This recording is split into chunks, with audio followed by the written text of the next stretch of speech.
Hey friends, welcome back voice of Beautiplus नोंथांमोनखौ बरायनाय जाबाय दिनैसो आं जोबोद गोजोननाय मोनदों मानो होननानै बुङोब्ला आं दिनै गावनि आरजिनाय रांजों गंसे मबाइल लाना दों Realme 5 स' आं दिनै जोबोद खुसि आरो नोंथांमोना बे Realme 5 नि आनबक्सिं भिडिअखौ नायगासिनो थ' नोंथांमोननो मा मोनफाय बेखौ खोन्थानोसै नैबे खागज मोनफाय बेयाव लिरनाय दं बेसें गेरेन्टि वारेन्टि बेफोरनि डिटेल्स मबाइलनि डिटेल्स बेसें रेम मा बेफोरनि लिरनाय दं नोंथांमोना बेखौ फरायना आरो कभार मोनसे मोनफायो तो बै डिटेल्स होनायफोरखौ नोंथांमोना फरायनानै नायनो हागोन आरो आं फरायनो बेफोरखौ मा फरायबाय थानो मबाइल इउज खालामनो दा नैबे चार्जार मोनसे बियो चार्जारनि केबल स' केबलखौ बेयाव सोनानै कारेन्टफोर सोना चार्ज होबानो जाबाय आरो ना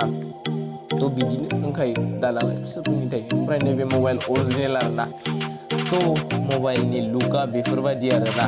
ब्लु केमेरा मोनब्रै होनाय दं रियेलमि स' बेनि फार्स्ट लुक आरो ना first open first switch off निफ्राय थांखांनाय आरो ना तो रियेलमि लोगोफोर तो आं बेखौनो फसायनानै लाबाय नोंथांमोना माबोरै नांदों बेखौ खोन्थाहरदो तो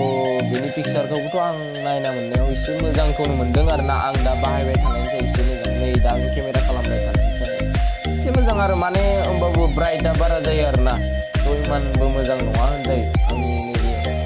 आं बेखौ ओरैनो लाफानो बायदों आरो ना नांगौ जायो सम तो भिडिअ खालामबाय थाबा कल फैनानै दिगदार जायो तो नोंथांमोना नै पिक्चारखौ नायनानै ला बेनि भिडिअखौ क्लिपखौ ससे नायनानै ला तो लोगोफोर पिक्चारखौ नायनानै लादो आरो कमेन्ट बक्सआव कमेन्ट खालाम माबोरै पिक्चार फैदों तो लोगोफोर नैबे मबाइल गोदानजोंनो खेबनाय भिडिअ